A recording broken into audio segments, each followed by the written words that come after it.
Next देखिए यहाँ पर हम कुछ एग्जांपल ले रहे हैं। तो हमने एक्स और वाई इंटरसेप्ट के बारे में बात की और सर्कल का किसी लाइन के ऊपर इंटरसेप्ट के बारे में जो बात की प्रॉपर्टीज की, उसके ऊपर देखिए ये एग्जांपल मैंने लिखा है यहाँ पे। इसमें क्या कहा गया, find the equation of circle which touches the axis of y. Circle जो है हमारा वाई एक्सिस को टच कर रहा है। कहाँ टच कर रहा है? At a distance 4 unit from origin.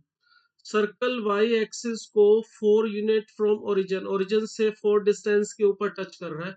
मगर इसमें ये नहीं बताया कि 4 डिस्टेंस के ऊपर वाई एक्सिस को ऊपर टच कर रहा है या नीचे। तो ये नहीं बताया, तो हमें इसके बारे में ध्यान से सोचना पड़ेगा।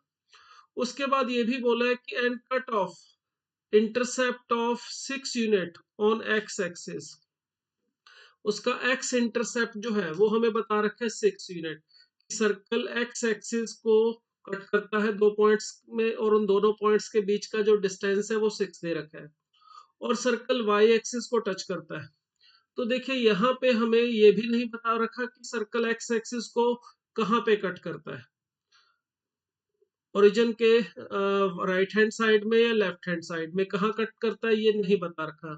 तो इससे क्या होगा, देखिए यहाँ पर जो जानकारी इसने दे रखी है अगर मैं उसको अप्लाई करने की कोशिश करूं, इसने पहली बात हमें ये बता रखी है कि ये सर्कल वाई एक्सिस को टच करता है 4 यूनिट फ्रॉम ओरिजिन। मगर 4 यूनिट फ्रॉम ओरिजिन ऊपर भी कर सकता है, ये वाला पॉइंट है 0,4, यहाँ पर भी टच कर सकता है सर्कल वाई एक्सिस को, ठीक है। मगर ये जरूरी नहीं है ऊपर करे, बिल्कुल उतना ही डिस्टेंस नीचे यहाँ पर 0,-4 पे भी टच कर सकता है। तो हमें सोचना पड़ेगा कहाँ करता है। अब देखिए दूसरी बात इसने बोली है कि सर्कल एक्स एक्सिस को कट करता है 2 पॉइंट्स पे और उनके बीच का जो डिस्टेंस है वो 6 है, यानी सर्कल का एक्स इंटरसेप्ट 6 दे रखा है। अब अगर यहाँ पे टच करता हुआ मानो 4,0 पे, तो देखिए एक संभावना ये है कि सर्कल इस तरह से आए, इस तरह से सर्कल बने। और ये जो इंटरसेप्ट है इस पॉइंट और इसके बीच की दूरी, ये ए बी नाम दे लेते हैं चलिए, ये 6 हो, ए बी 6 हो। सर्कल यहाँ पे पॉइंट पी पे टच करे वाई एक्सिस को और एक्स इंटरसेप्ट उसका 6 हो, मगर एक्स इंटरसेप्ट मैंने पॉजिटिव डायरेक्शन की तरफ लिया है। मगर ऐसा कोई जरूरी नहीं है ऐसा ही हो। दूसरी संभावना ये भी बन सकती है कि सर्कल यहाँ ही पे पॉइंट पी पे टच करे और इसका जो वाई एक्स इंटरसेप्ट दे रखा है वो 6 हो, मगर in the negative direction of y x axis. इस तरह से ये भी एक पॉसिबिलिटी है। देखिए यहाँ पर अब ये वाली लेंथ इस पॉइंट को अगर ए बी मानो तो ये टुकड़ा हमारा 6 हो सकता है, ये वाला एक्स इंटरसेप्ट। तो अगर ये वाई एक्सिस को ऊपर टच करता है और एक्स इंटरसेप्ट 6 है तो दो संभावनाएं बनी देखो यहाँ पे। इसी तरह से अगर ये सर्कल हो सकता है नीचे टच करे, अगर ये नीचे टच करता है एक्स एक्सिस वाई एक्सिस को पॉइंट 0,-4 पे और इसका एक्स इंटरसेप्ट 6 है, तो एक संभावना ये भी बन सकती है कि सर्कल ऐसे हो। ये भी सर्कल देखिए वाई एक्सिस को 4 यूनिट नीचे टच कर रहा है और इसके साथ साथ इसका इंटरसेप्ट जो एक्स इंटरसेप्ट 6 है। मगर वो एक्स इंटरसेप्ट अब इस तरह से भी हो सकता है। चलिए एक सर्कल और बनाते हैं, ये वाला इस तरह से। तो देखिए ये 4 संभावनाएं हैं। तो इसने हमें अगर कंफर्म नहीं बोला है कि सर्कल ऊपर टच करता है या नीचे, x intercept positive direction of x axis की तरफ है या नेगेटिव डायरेक्शन की तरफ है, तो अगर कुछ ऐसा नहीं बता रखा है तो इसका मतलब ये हुआ कि सर्कल के जो हमारे पास ऐसे 4 सर्कल पॉसिबल है जो इस कंडीशन को सेटिस्फाई करते हैं। हम चारों की कंडीशन यहाँ पे 1 बाय 1 फाइंड आउट करेंगे। और किस तरह से फाइंड आउट करेंगे, देखिए सर्कल की जो इक्वेशन है वो अगर मैं मान लूं एक बार, x square plus y square plus 2gx plus 2fy plus c is equal to 0। तो मुझे किसी भी सर्कल की इक्वेशन ढूंढनी है तो सिंपल सा काम है, मुझे एफ जी और सी की जरूरत पड़ती है। अब एफ जी और सी किस तरह से हम फाइंड आउट करेंगे देखेंगे इस इंफॉर्मेशन को लेके। इस ए बी की जो लेंथ है इसमें हमें दे रखी है 6, ठीक है, ये हमारा एक्स इंटरसेप्ट है। अगर मैं इस सर्कल का ये इक्वेशन मान के चला हूं minus x square plus y square plus 2gx plus 2fy plus c is equal to 0, तो इसका जो सेंटर होगा सी, इसके कोऑर्डिनेट होने चाहिए minus G N minus F. ये इसके कोऑर्डिनेट होने चाहिए। अब देखिए क्योंकि ये सर्कल यहाँ पे टच कर रहा है 0.4, 0 पे, तो ये जो लेंथ है हमारी सी डी, ये होनी चाहिए 4 यूनिट। अगर मैं सेंटर यहाँ पे मानूं, देखो सभी केसेस में सर्कल की इक्वेशन मैंने सेम लिखी है, मगर एफ जी और सी की वैल्यू सबके लिए अलग अलग होगी। माइनस जी माइनस एफ सेंटर के कोऑर्डिनेट, मगर जी और एफ सबके लिए अलग अलग होंगे। कोई भी सर्कल फाइंड आउट करना है उसके लिए हमें जी एफ और सी तीनों की वैल्यू चाहिए होगी। अब देखिए अगर सर्कल ऊपर टच करता है या नीचे टच करता है, ये जो डिस्टेंस होगा हमारा ये वाला, ये डिस्टेंस, ये लेंथ हमारी 4 होनी चाहिए। मतलब अगर मैं कहूँ यहाँ पे इस केस में, तो y कोऑर्डिनेट इसका 4 होना चाहिए। इसी तरह से इसमें भी y कोऑर्डिनेट 4 ही होना चाहिए। और अगर ये नीचे टच करता है यहाँ पे एक्स वाई एक्सिस को 0, -4 पे, तो ये लेंथ तो 4 ही होगी। ये डी सी जो भी सेंटर है, इसको अगर हम सी मान रहे हैं, तो ये लेंथ तो हमारे पास 4 ही होगी। मगर इसका अगर ये लेंथ 4 है, तो जो y कोऑर्डिनेट है वो होना चाहिए -4, और इस केस में भी y कोऑर्डिनेट होना चाहिए -4। तो अगर आप इस केस में फर्स्ट वाले केस में देखें, तो माइनस एफ जो सेंटर का y कोऑर्डिनेट है वो 4 आने का मतलब f की वैल्यू इसमें 4 होगी। सिमिलरली इसमें भी जो y कोऑर्डिनेट, अगर उसको मैं कंपेयर करूं minus f is equal to 4, तो इस वाले केस में भी f की जो वैल्यू है वो हमारी -4 होगी। इन जो सर्कल जो दोनों नीचे है इसमें देखें, तो इसमें हमारे पास minus f is equal to -4 है। सेंटर का जो y कोऑर्डिनेट है वो माइनस एफ, और हमने अगर उसको -4 लिखा है, तो इसका मतलब इस केस में f की जो वैल्यू है वो 4 होनी चाहिए। सिमिलरली इसमें भी f की वैल्यू 4 होनी चाहिए। तो देखिए हमें f की वैल्यू जो है सब में मिल गई है, चारों सर्कल में। दो सर्कल्स के लिए f की वैल्यू जो ऊपर है उसमें f की वैल्यू है -4, यहाँ पे 4 लिख दिया क्या मैंने गलती से, इसको सही कर देते। ऊपर जो दोनों सर्कल है उसके लिए f की वैल्यू -4, और नीचे जो दो सर्कल है उनके लिए f की वैल्यू आ गई 4। अब चलते हैं c और g को फाइंड आउट करने के लिए। सी और जी को फाइंड आउट करने के लिए देखिए सर्कल जो है वाई एक्सिस को टच कर रहा है, ऊपर वाला केस लो चाहे नीचे वाला, तो वाई इंटरसेप्ट जो है हमारा वो हमें इस केस में 0 दिया हुआ है। अगर सर्कल वाई एक्सिस को टच करता है किसी भी केस में, चारों केसेस में अगर सर्कल देखें वाई एक्सिस को टच कर रहे हैं, तो वाई इंटरसेप्ट होंगे 0। वाई इंटरसेप्ट का भी अभी हमने फार्मूला देखा था, वो था 2√g², सॉरी f²-c। ये हमारे पास y इंटरसेप्ट का फॉर्मूला था। अगर y इंटरसेप्ट 0 है, सर्कल y एक्सिस को टच करता है, तो हमने देखा था f² की वैल्यू c होगी। तो देखिए f, किसी भी सर्कल की इक्वेशन में f की वैल्यू रखें तो c यानी हमारा जो f² है उसकी वैल्यू हमें एक ही मिलेगी 9। तो इसका मतलब ये हुआ इन सभी केसेस में c की जो वैल्यू है वो हमें मिल रही है 9। c की वैल्यू पे देखिए कोई फर्क नहीं पड़ रहा, क्योंकि c is equal to f² के इक्वल है। और f की वैल्यू 4 हो या -4 हो, तो आपका जो f² है, सॉरी f की वैल्यू 4 या -4 हो, तो f² तो हमारा वो, सॉरी ये गलत लिख दिया, 16 लिखना था यहाँ पे। c is equal to 16। चारों केसेस में c की जो वैल्यू है वो हमारे पास आ रही है 16। c is equal to f²। चलिए सी मिल गया है सब में, एफ मिल गया है। अब बात करते हैं जी के बारे में, जी कैसे फाइंड आउट करेंगे। उसके लिए देखिए सर्कल का जो वाई इंटरसेप्ट है, सॉरी एक्स इंटरसेप्ट, वो हमें दे रखा है 6। अगर सर्कल का वाई एक्स इंटरसेप्ट 6 है, तो एक्स इंटरसेप्ट, इसके लिए हमारे पास फॉर्मूला था 2√g² - c। ठीक है, अगर इसकी वैल्यू यहां से हमें मिल रही है कितनी, 6 इसने दिया हुआ है, तो देखिए g² - c² is equal to 3। That is g² - c is equal to हमें मिलेगा यहाँ पे 9, और c जो था हमारे पास उसकी वैल्यू थी 16। तो देखिए जी स्क्वायर इज इक्वल टू आ रहा है 25, विच मीन जी की वैल्यू आ रही है +-5। अब जी की दो वैल्यूज आ रही है, तो कौन सी वैल्यू कहाँ पे लेनी है, इसके लिए चलो पीछे चलते हैं वापस डायग्राम में। अब जी की वैल्यू हमारे पास आ रही है, एक तो -5 और एक +5, तो कौन सी लेनी है? देखो यहाँ पर फर्स्ट वाले केस, सर्कल के केस में, जो फर्स्ट क्वाड्रेंट में जिसका सेंटर है, उसका एक्स कोऑर्डिनेट पॉजिटिव होना चाहिए, यानी कि इसमें -g जो हमारा है वो पॉजिटिव होगा। -g पॉजिटिव होने का मतलब g इस केस में नेगेटिव होगा, तो g की वैल्यू आनी चाहिए -5, क्योंकि g अगर -5 होगा तो सेंटर का जो एक्स कोऑर्डिनेट है -g वो 5 हो जाएगा। इसको आप ऐसे भी कर सकते थे, सॉरी, ये हमने, ये वाला हटा दूं मैं, 1 मिनट। इसको फाइंड आउट करने के लिए वैसे हम इस तरह से भी कर सकते थे।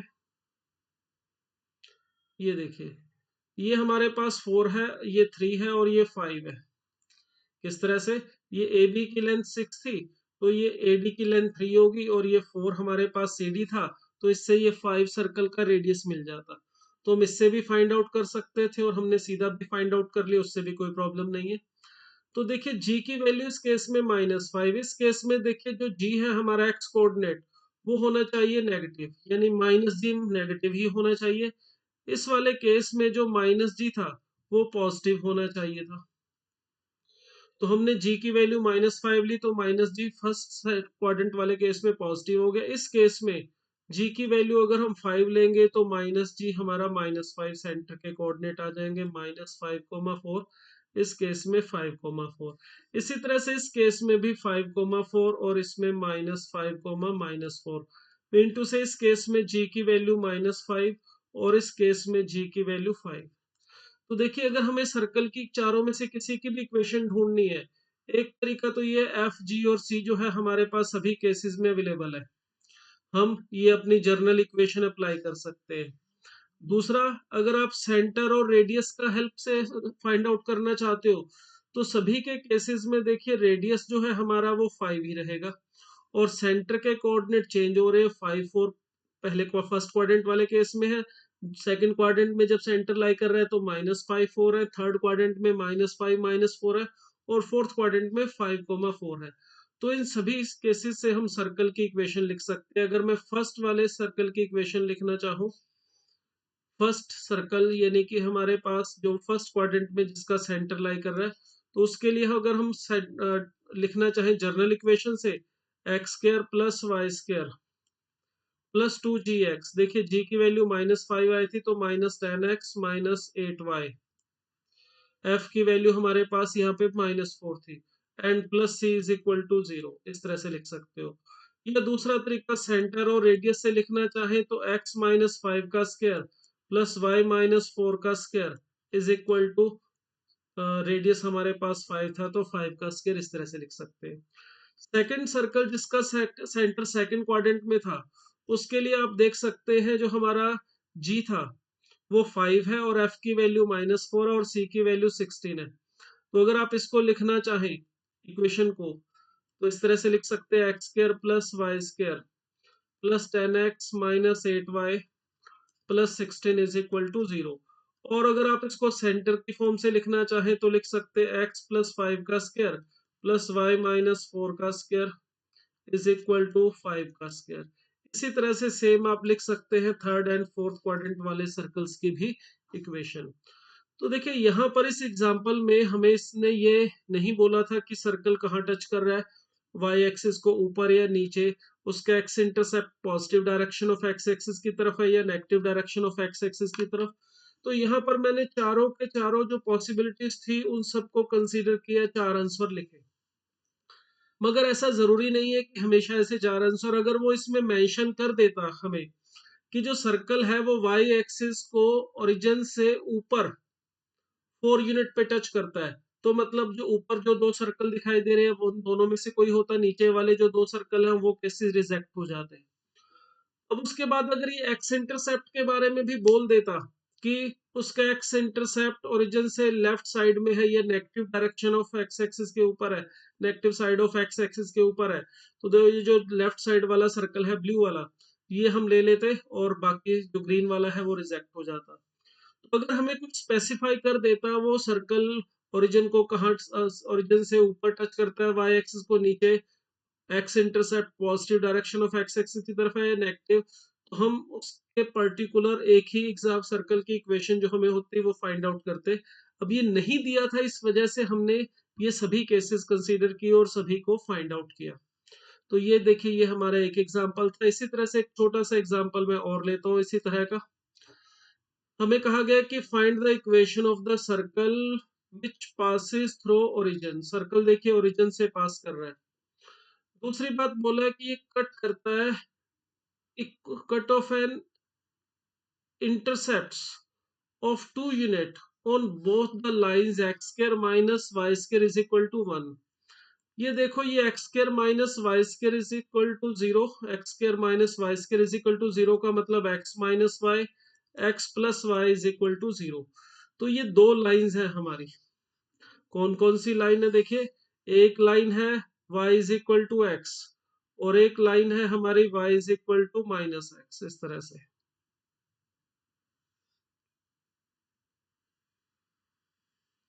ये लाइन है y is equal to x और ये लाइन है y is equal to minus x. अब हमें सर्कल की इक्वेशन ढूंढनी है जो दोनों लाइंस को इक्वल, इन दोनों लाइंस के ऊपर उसका जो इंटरसेप्ट है उसकी लेंथ इक्वल है कितनी, 2√2। दूसरी बात, वो सर्कल ओरिजिन में से पास कर रहा है। अब यहाँ पर भी पंगा ये है कि यहाँ पर भी हमें एक से ज्यादा पॉसिबिलिटीज मिलेंगी। कैसे? अगर सर्कल ओरिजिन में से पास करता है और इन दोनों लाइन को इक्वल इंटरसेप्ट, दोनों के ऊपर इक्वल इंटरसेप्ट काटता है 2√2 साइज के, तो एक पॉसिबिलिटी देखिए इस तरह से है। ये मान लेते हैं यहाँ पर मैंने ये सर्कल बनाया है, ये सर्कल यहाँ पर इसको ए और बी पॉइंट पे कट करता है और दोनों की जो लेंथ है वो है 2√2, ये भी और ये भी। तो ये एक पॉसिबिलिटी है कि दोनों जो लाइन है उसको ये कट करे ओरिजिन से राइट साइड में। मगर ये भी हो सकता है कि दोनों लाइंस को ये नेगेटिव साइड की तरफ, ओरिजिन से पीछे की तरफ इस तरह से कट करे। तो ये हमारी दूसरी पॉसिबिलिटी है। इस पॉइंट को सी और इसको डी नाम दे देता हूँ। ये भी लेंथ हमारी 2√2 और ये भी 2√2, इस तरह से पॉसिबल है। ठीक है, ये दो हो गए। अब ये भी हो सकता है कि वो सर्कल ओरिजिन से ऊपर बने, सॉरी एक्स एक्सिस से ऊपर बने। तो एक्स एक्स से ऊपर जाएगा और इन दोनों लाइन को 2√2 लेंथ पे कट करेगा, तो इस तरह से एक सर्कल ऊपर की तरफ बन सकता है और एक सर्कल इसी तरह से फिर नीचे भी बन सकता है। ठीक है, तो इस केस में भी ये चार सर्कल पॉसिबल है। अब क्योंकि इसने मेंशन नहीं किया कि वो इंटरसेप्ट जो है वो किस तरफ लेना है, तो यहाँ पर भी हमें चारों केसेस करने पड़ेंगे।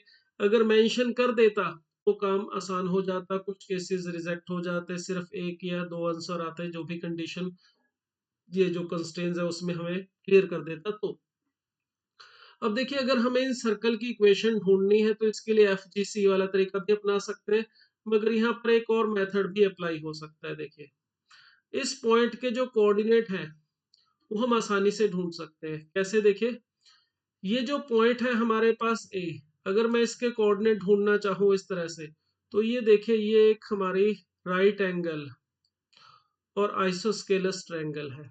कैसे है ये राइट एंगल आइसोस्केलस ट्रायंगल? ये तो देखिए मैंने परपेंडिकुलर ड्रॉ कर दिया इसलिए राइट एंगल होगी। अब क्योंकि ये line y is equal to x है, तो इस लाइन की जो स्लोप है वो है 1, तो इसका ये जो एंगल है ये 45 डिग्री होता है। तो ये देखो, ये भी 45 है तो ये भी 45।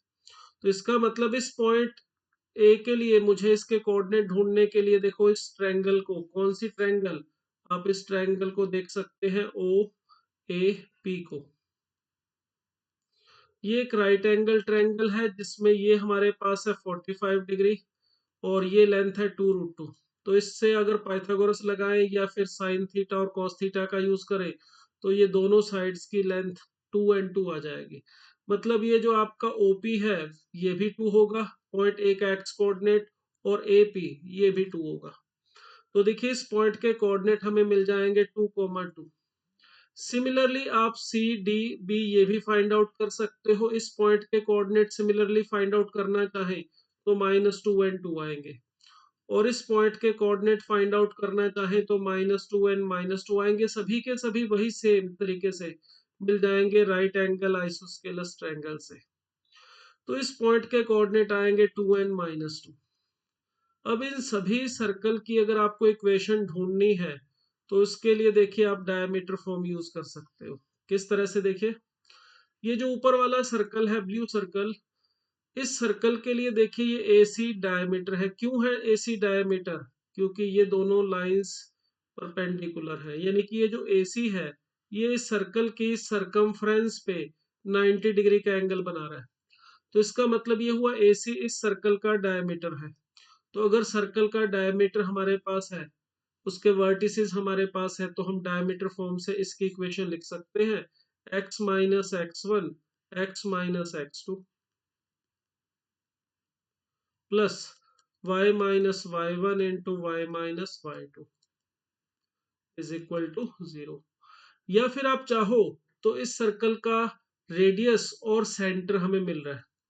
ये देखिए ये इन दोनों का मिड पॉइंट है 0,2। ये इस सर्कल का सेंटर हो गया और इस सर्कल का रेडियस हो गया 2। तो आप इस सर्कल की इक्वेशन को डायमीटर फॉर्म से भी लिख सकते हैं, और सेंटर और रेडियस पता है तो उससे भी लिख सकते हैं x square plus y minus 2 का स्क्वायर इज इक्वल टू 4।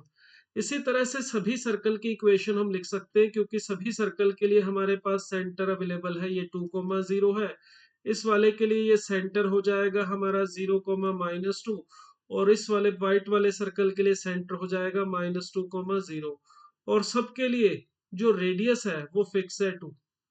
तो अगर आप इन चारों सर्कल में से किसी की भी इक्वेशन फाइंड आउट करना चाहते हैं तो देखिए डायमीटर फॉर्म से फाइंड आउट कर सकते हैं, क्योंकि डायमीटर के वर्टिसेस आपको चारों सर्कल में पता है, और सेंटर और रेडियस भी पता है। तो आप सेंटर और रेडियस वाली फॉर्म अप्लाई करके भी इनमें से किसी भी सर्कल की इक्वेशन जो है उसे फाइंड आउट कर सकते हैं।